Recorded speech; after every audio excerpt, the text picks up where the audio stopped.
centuries before Columbus ever dreamed of crossing the Atlantic, before the Crusades ever drenched Europe in blood. The world was already connected by rivers, deserts, and faiths that reached beyond imagination. And at the heart of that world, shining like a beacon of knowledge, stood Baghdad. In the 10th century, Baghdad was not merely a city, it was the heartbeat of the earth. Its golden domes shimmered in the sunlight. Its streets thrummed with scholars, merchants, poets, and explorers. Here, under the rule of the Abbasid Caliph al-Muqtadir Billah, Islam flourished not only in worship but in wisdom. In that golden age when libraries were larger than palaces and the call to prayer echoed over the Tigris, a royal messenger prepared for a journey that would take him farther north than any Arab had ever gone. His name was Ahmad ibn Fadlan, a scholar, jurist, and emissary of the Caliphate. One winter morning, the Caliph summoned Ibn Fadlan to his court. The marble hall was vast, filled with the scent of frankincense and parchment. Before the Caliph stood a delegation from the Volga Bulgars, a distant Muslim kingdom at the edge of the known world, near the frozen lands of the Rus. Their ruler had accepted Islam and sent word to Baghdad, asking for scholars and teachers to instruct them in the religion properly, to build a mosque, teach the Quran, and establish the laws of Allah. The Caliph agreed and entrusted Ibn Fadlan with the sacred mission. But what neither of them knew was that this journey would lead Ibn Fadlan far beyond the Bulgars, into the heart of a world no Muslim had ever described before, a world of fire, frost, and fierce men who worshipped gods of war. The journey north. The journey began from Baghdad across the Persian deserts, through Khwarezm, and up toward the endless steppe of Central Asia. Ibn Fadlan recorded every step in his journal, a habit of scholars of his time. He described how the sands gave way to forests, how the air grew colder, and how the stars of the desert were replaced by the gray mists of the north. He met countless tribes, Turkic horsemen, mountain wanderers, and pagans who bowed to the sun. He preached, debated, traded, and wrote, always aware that he was moving farther from the warmth of home. Months turned into a year. Supplies ran low. Some of his companions fell ill, and yet he pressed on, driven not by adventure, but by duty and faith. Finally, after nearly a year of travel, he reached the land of the Volga Bulgars, on the banks of a great river that cut through ice and fog like a silver blade. He met their ruler, the king of the Bulgars, who had indeed embraced Islam, but whose people still clung to many old customs. Ibn Fadlan began teaching them the laws of prayer, ablution, and zakah. He built a wooden mosque, taught them to recite the Quran, and corrected their rituals. But as he worked among them, rumors began to spread of strange ships arriving from the far north. The Bulgars spoke of them with awe and fear. "They are taller than us," they said. "Their hair is red as flame. Their ships are dragons. They come for silver and slaves." Ibn Fadlan was intrigued and wary. He wrote, "Then I saw them with my own eyes."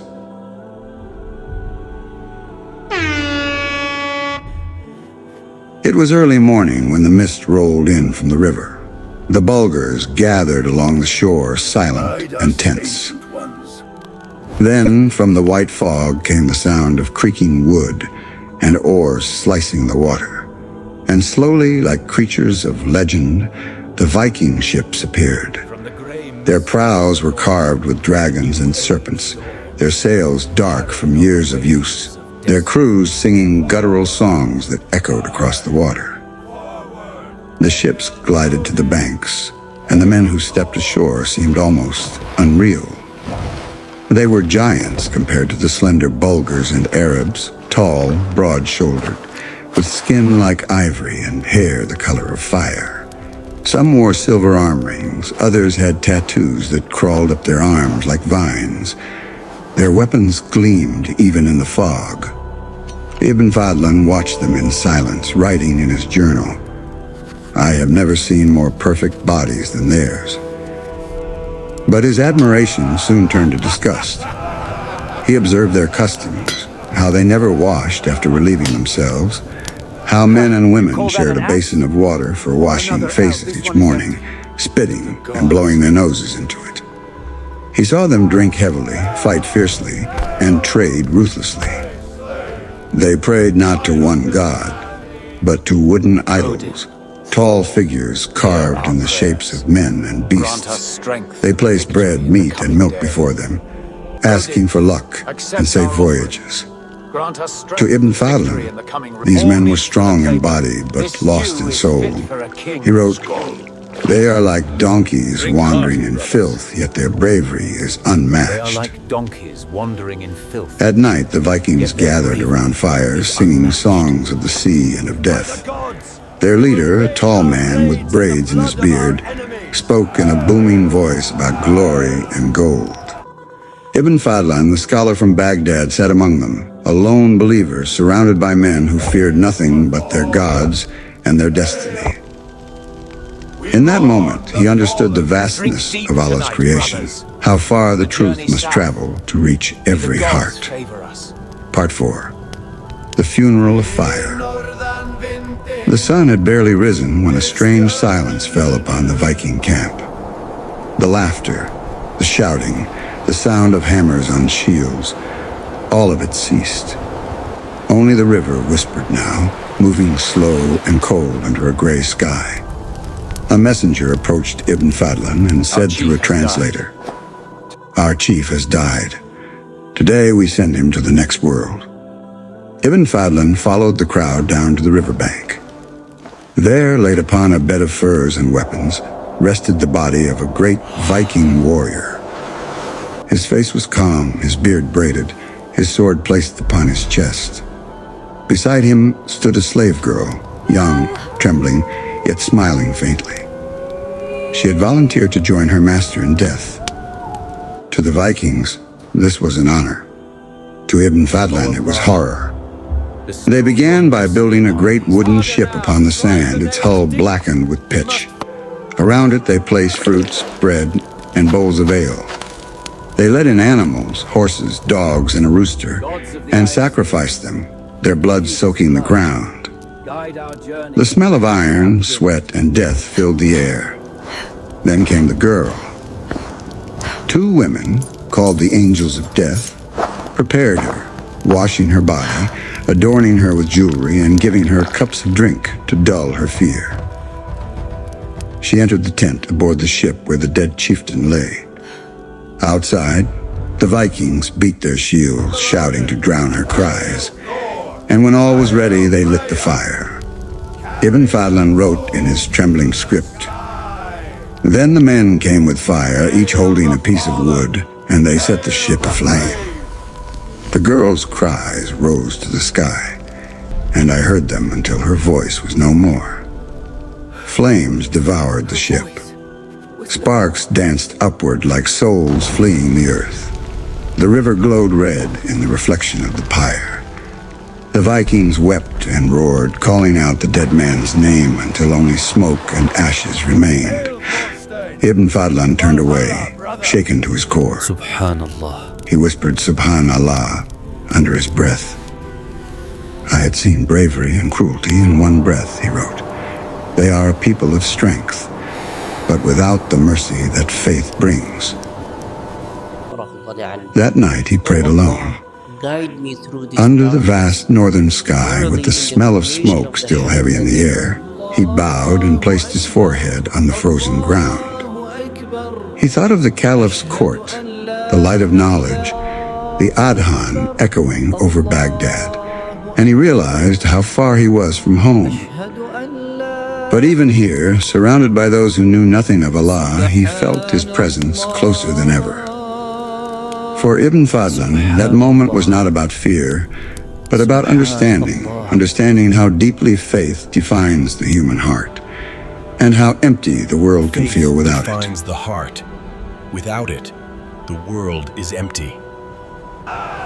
Weeks later, when the Vikings sailed away, the Bulgars told Ibn Fadlan stories of their trade, how these Rus men journeyed across rivers that connected the far north to the lands of Islam. They traded furs, honey, and slaves for silk, glass, and silver dirhams, coins minted in Baghdad, Damascus, and Samarkand. Centuries later, those very coins would be found buried in Scandinavia, more than 100,000 of them, each inscribed with words the Vikings could not read. La ilaha illallah, Muhammad Rasulullah. Imagine it. Cold Viking hands clutching silver marked with the testimony of faith. To them it was currency. To us, a quiet sign of how far Islam's light had traveled. Some Viking craftsmen even imitated Arabic calligraphy on their own jewelry and coins, unaware of its meaning but drawn to its beauty. In a strange way, Islam had already touched their world, not yet in faith, but in trade, art, and curiosity. In the markets of the Volga, Ibn Fadlan saw Muslim merchants bargaining with these northern men. He saw laughter replace suspicion and trade replace bloodshed. For the first time, two worlds that seemed so far apart, the civilized heart of Islam and the wild frontier of the north, began to know each other. They are a people who love silver as we love life, he noted, half in jest.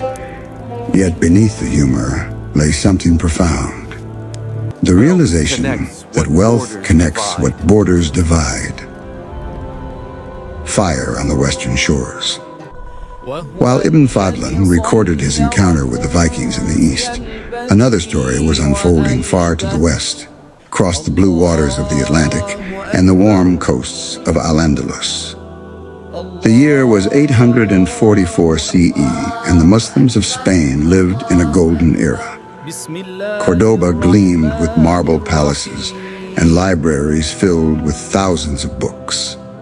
Scholars debated under the light of oil lamps while the call to prayer rose from hundreds of minarets. But one autumn morning, as fishermen cast their nets along the Guadalquivir River, a shadow appeared on the horizon. Long ships, carved with dragons, glided toward the coast. The Vikings had come to Spain. They came from the sea like a storm. Tall, screaming warriors with axes that gleamed in the sunlight. They burned villages, looted ports, and set the ships of Al-Andalus aflame. Their sails carried smoke and terror wherever the wind blew. The Muslims called them Majus, meaning fire worshippers, because their attacks came with such blazing fury. In the port city of Seville, the Vikings struck hard. They stormed the riverbanks, plundered the marketplaces, and even entered the great mosque, desecrating its halls. For days, chaos reigned. Bodies floated down the river, and the sound of horns and screams echoed through the valleys. But the Vikings had underestimated the strength of the Muslims of Andalusia. When news of the attack reached Emir Abd al-Rahman II in Córdoba, he acted swiftly. He gathered an army, fortified the river, and built new warships.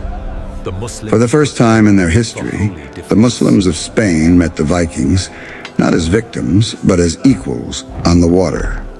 The battle was fierce. The river boiled with fire and steel. Muslim archers rained arrows upon the longships, while sailors leapt aboard with scimitars flashing in the sun. When the fighting ended, the waters of Seville ran red. Dozens of Viking ships were burned or captured. Those who survived were taken prisoner, and among them were men who would later accept Islam and choose to remain in Muslim lands.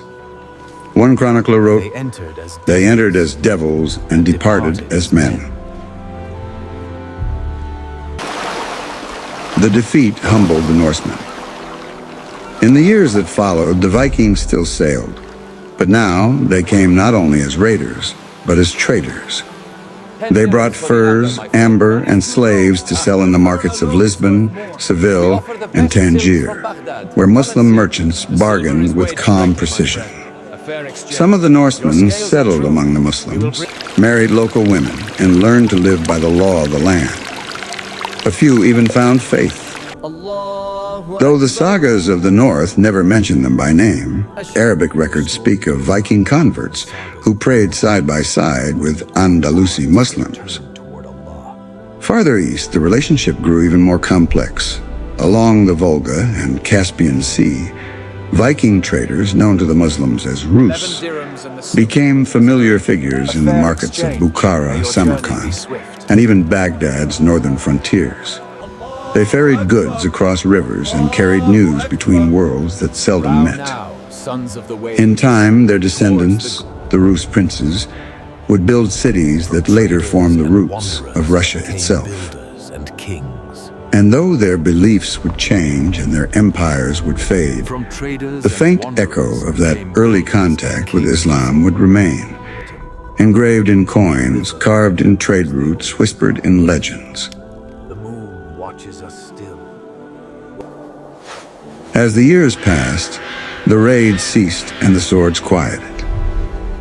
But something far more powerful began to stir, an exchange of ideas, knowledge, and faith. Two civilizations that had once met through fire and blood now began to see each other. The Vikings, masters of exploration and endurance, found in the Muslims a civilization of learning, beauty, and faith. The Muslims, scholars, traders, and men of the book, found in the Norse a people of courage, loyalty, and honor. And so, it was as though two mirrors faced one another, each reflecting what the other lacked. He is the one God. In the markets of Bulgar, Muslim merchants spoke of the one God, while the Norsemen told tales of Odin and Thor. But slowly, through trade and friendship, the conversations began to shift. The Vikings, once proud of their many gods, began asking questions. Questions about life, death, and what comes after. Ibn Fadlan wrote of a Viking chieftain who, after witnessing the Islamic burial ritual, said quietly, "You live for your God, we die for our glory." To which Ibn Fadlan replied, "Then glory will fade when your name is forgotten. But the one who lives for Allah lives forever." That exchange, though brief, captured the spiritual tension between the two worlds. One was built upon strength and conquest, the other upon faith and surrender. Yet both admired what the other possessed. And there was another meeting. Not in battlefields or markets, but in memory. Centuries later, archaeologists would uncover silver dirhams, Islamic coins, buried deep in Scandinavian soil. Thousands of them. Some were strung into necklaces, others buried with warriors. One coin found in Sweden bore the words, "La ilaha illa Allah, Muhammadur Rasulallah." There is no God but Allah, and Muhammad is his messenger. That single coin, carried across deserts, rivers, and seas, told the story of an unlikely bridge between two worlds. A bridge built not by kings or empires, but by men who traded, traveled, and talked. Men whose curiosity was stronger than their fear. In time, the Vikings would fade into history. Their gods would fall silent, their longships rot into the sea. But the Muslims they met, their faith, their words, their science would live on. And some of that light would remain, carried north by trade routes and memories, whispering across the ages. Because even in the clash of civilizations, there are moments, rare and powerful, when humanity recognizes itself in the other. Centuries have passed since Ibn Fadlan's ship glided along the Volga. The rivers he traveled have changed their course. The cities he visited have fallen and risen again, but his words, his witness, still echo across time.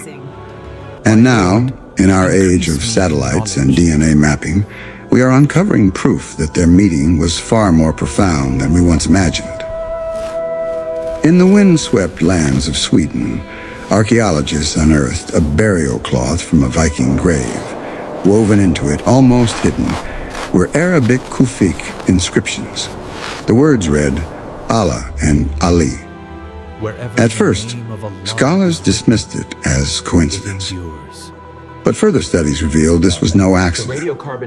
It was a sign of cultural fusion, a trace of the Muslim world in the heart of Scandinavia.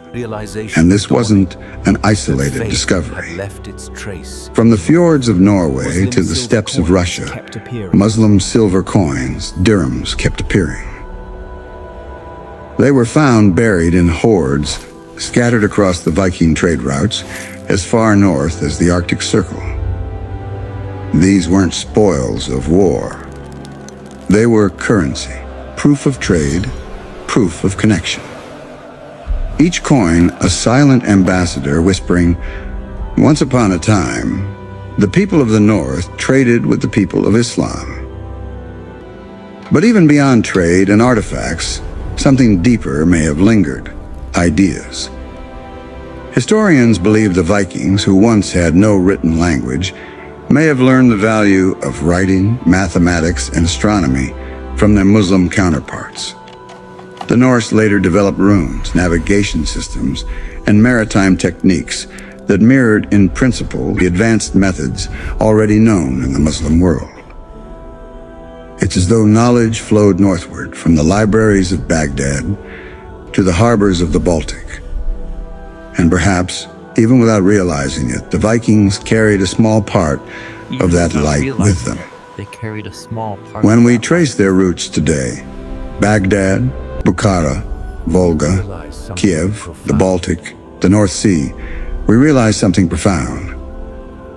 The Viking and Muslim worlds were not separated by faith, but connected by curiosity. Both sought the edges of the earth. Both braved the unknown. Both asked, in their own ways, the great human question: who are we? Who are we? So, when we speak of the Vikings, the raiders, explorers, and kings, let us also remember Ibn Fadlan, the Muslim scholar who crossed rivers and snow to meet them. And in that meeting, For his journey wasn't one of conquest, but of witness, the meeting of two civilizations on the frontier of the known world. And in that meeting lies a timeless lesson. When faith meets curiosity, and when courage meets understanding, humanity moves forward, not through war, but through connection. not through war. This was the forgotten encounter between the Vikings and the Muslims, a true story that reminds us that the world has always been more connected than we think. If you found this story powerful, subscribe to Religious Storytelling for more journeys into the hidden chapters of history where faith, fate, and humanity meet.